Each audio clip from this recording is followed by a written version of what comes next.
பாபா ஓர் கருணாலயம், பாதம்தான் கமலாலயம். பாபா ஓர் கருணாலயம், பாதம்தான் கமலாலயம். சாய் அப்பா உறவுகள் அனைவருக்கும் வணக்கம். சாய் அப்பா மேல நம்பிக்கை வைத்து அவரை நினைத்து கொண்டு இருக்கும் உங்கள் அனைவரின் வேண்டுதலையும் சாய் அப்பா நிறைவேற்றுவார். நல்லதையே நினைப்போம், நல்லதே நடக்கும் என்றும் சாய் அப்பாவின் அருள் உங்களுக்கு இருக்கும். நம் மனதிற்கு இதமான சாய் அப்பாவின் இன்றைய அருள்மொழியை கேட்போமா?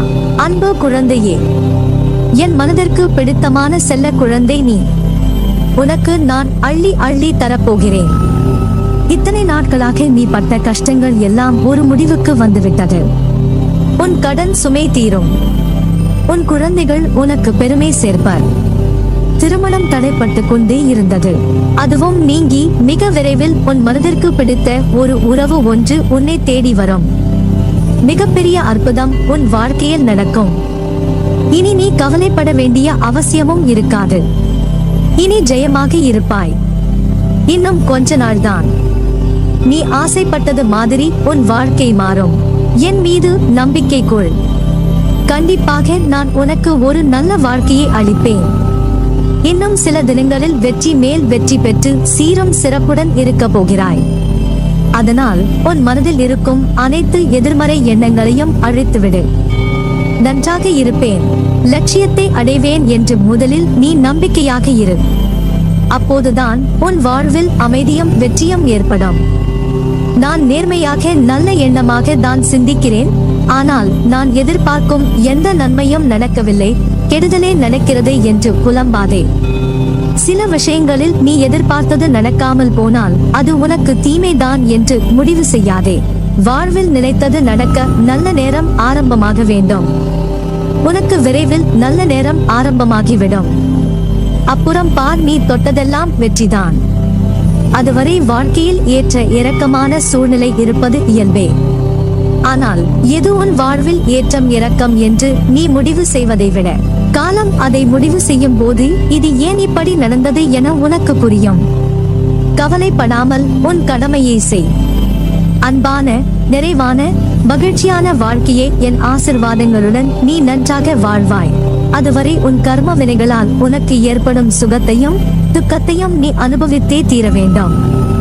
ஆயினும் விதியால் நிர்ணயிக்கப்பட்டதை நம்பிக்கையும் பொறுமையும் இருந்தால் சுலபமாக அதை நீ எதிர்கொள்ளலாம். முதலில் நீ பொறாமையை வென்றிடு. நீ வெறுக்கும் மனிதர்கள் வளம் பெற்றால் உனக்கு என்ன நஷ்டம் ஏற்பட்டு விட்டது? அவர்களுக்கு கிடைத்தது அவர்கள் செய்த பாக்கியம். உனக்கும் கிடைக்கும் அவர்களை விட இரட்டிப்பு மடங்காக. அதனால் மற்றவர்களை கண்டு நீ எப்போதும் பொறாமை கொள்ளாதே. நீ உனது கடமையை மட்டும் செய். உனக்கு தேவையான அனைத்தையும் வழங்குவது என் பொறுப்பு. அதை கண்டிப்பாக தருவேன். கேடு செய்த அவர்களுக்கு நல்லது நடக்கிறது என்று பொறாமை கொள்கிறாய்.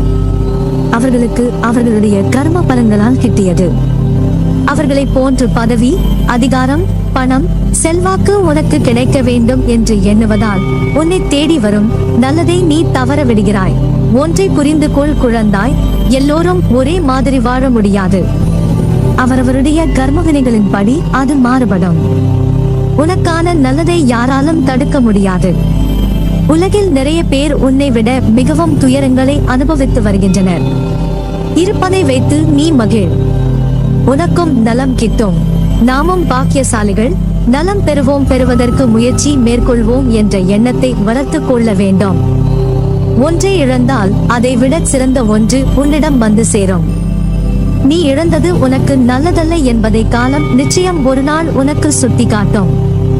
ஏமாற்றங்கள், விரக்தி என எதிர்மறையாய் உன்னை சூழ்கின்றது என்று நினைக்கிறாயா? கவலை கொள்ளாதே, இருளில் இருந்துதான் உதயம் பிறக்கும்.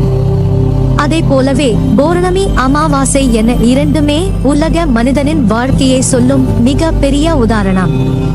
பௌர்ணமியில் இருந்து அமாவாசை வருகிறதா அல்லது அமாவாசையில் இருந்து பௌர்ணமியா என்று நிர்ணயித்து சொல்ல முடியாது. இரண்டுமே ஒரே கால கணக்குதான், வளர்ப்பிறை தேய்பிறை என்று. அவற்றை போலவே மனிதன் முன்னேறுகிற காலமும் இருக்கும், சரிக்கின்ற காலமும் இருக்கும். இரண்டும் காலங்கள் நிர்ணயிக்கப்பட்ட விதி. அதுதான் உன் வாழ்க்கையில் நடக்கிறது. உன் வலிகள் கண்டும் நான் எப்படி அதை எடுத்துக் கொள்ளாமல் இருப்பேன்? எல்லாம் நன்மைக்கே என்று நம்பு.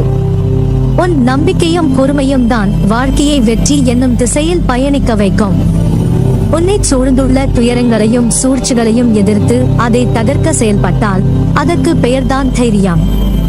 அதை மனதில் கொண்டு தைரியமுடைய ஆத்மாவாக எந்த சூழ்நிலையிலையும் எதிர்கொள்ளும் மன வலிமையையும் நம்பிக்கையையும் வளர்த்துக்கொள். அதற்காக அந்த தைரியத்துடன் உன்னுள் இருக்கும் கோபம், விரக்தி, ஏமாற்றம் ஆகியவற்றால் உன் மனம் காட்டும் தீய எண்ணங்கள் வழியில் செல்ல நினைக்க கூடாது. அது உன்னை அழித்துவிடும். நீ யாரையும் பழி வாங்க வேண்டிய அவசியம் இல்லை. அவரவருக்கு உரிய வினை பயன் அவளை போய் சேரும். நீ செய்யும் ஒவ்வொரு காரியமும் எனக்கு தெரியாமல் நடக்காது. எதையும் பொறுக்க முடியாமல் மனதில் தேவையற்ற கோணல் சிந்தனைகளை அசை போடுகின்றாய். முதலில் அந்த மனக்குப்பைகளை மூட்டை கட்டி தூக்கி எறிந்துவிடு. அப்பொழுதுதான் உன்னால் உன் லட்சியத்தை பற்றியும் உன் வளர்ச்சியை பற்றியும் சிந்திக்க முடியும். கவலைப்பட்டது போதும் குழந்தையே. இனி உன் வாழ்வில் அற்புதங்கள் நிகழ்வதற்கான காலகட்டத்தை நீ நெருங்கிவிட்டாய். அதுவரை சற்று பொறுமையாக இரு. எல்லாம் நல்லதாகவே நடக்கும். பல ஏமாற்றங்களால் நீ மனம் வருந்துகிறாய். வருந்தாதே. இவ்வுலகில் ஏமாறாதவர்களே கிடையாது. ஏதோ ஒரு சூழ்நிலையில் யாரோ ஒருவர் இன்னொருவரை ஏமாற்றிக் கொண்டுதான் இருக்கிறார்கள். எல்லாவற்றிற்கும் உனக்கு நிச்சயம் பதில் கிடைக்கும். நேர்மையாகவும் உள்ளபூர்வமாக இருக்கும் உன்னை ஏமாற்றியதற்கான அந்த தீவினை நிச்சயம் அவர்களை போய் சேரும். அறியா பருவ காலத்தில் உன் சக்திக்கு மீறிய விஷயங்களை தைரியமாக எதிர்கொண்டதைப் போலவே இப்போதும் எதிர்காலத்தை பற்றி அறியாத நிலையில் உள்ள போதும் தைரியமாக எதிர்கொள்ள வேண்டும். முன்பிருந்த அதே தைரியத்தை வளர்த்து கொண்டு பிரச்சனையை எதிர்கொள்ள முடியும். தொடர்ந்து முன்னேறு. எங்கு போனாலும் நம்பிக்கையும் திடமான அர்ப்பணிப்பும் இருந்தால் தான் நினைத்ததை சாதிக்க நம்மால் முடியும். நீ நிச்சயம் முன்னேறுவாய். உன் மனதில் எதிர்காலத்தை பற்றிய பயம் இருந்தால் அதை தூக்கி எறிந்துவிடு. என்னை நினை, பொறுமையோடு என்னை நம்பு. என் மேல் நீ கொண்ட நம்பிக்கையும் பொறுமையும் உன்னை எப்போதும் காக்கும். நான் உங்களை மறக்க இயலாது. நீங்கள் என் அனுக்கிரகத்தை விரும்புகிறீர்கள். நீங்கள் எனக்கு மிகவும் நெருங்கியவர்கள். நான் உங்களுக்கு மிகவும் நெருக்கமானவன். எப்போதும் உங்களுடனே இருப்பேன். நான் இருக்கிறேன். என் நேரமும் உன்னை பாதுகாத்துக் கொண்டுதான் இருக்கிறேன். நல்லதே நடக்கும். நீ என் பரிபூரண அருளும் ஆசிர்வாதமும் அன்பும் பெற்ற என் பிள்ளை. இனி நீயும் உன் குடும்பமும் சீரும் சிறப்புமாக இருப்பீர்கள். உன் கஷ்டங்கள் எல்லாம் தீர்ந்து நீ இனி வெற்றி மேல் வெற்றி பெற்று ஜெயமாக வாழ்வாய். இனி நீ கவலைப்பட வேண்டிய அவசியமே இருக்காது. நிச்சயம் நீ சந்தோஷமாக வாழ்வாய். ஏனென்றால் நீ என் அன்பும் ஆசீர்வாதமும் பெற்ற என் செல்லப்பிள்ளை.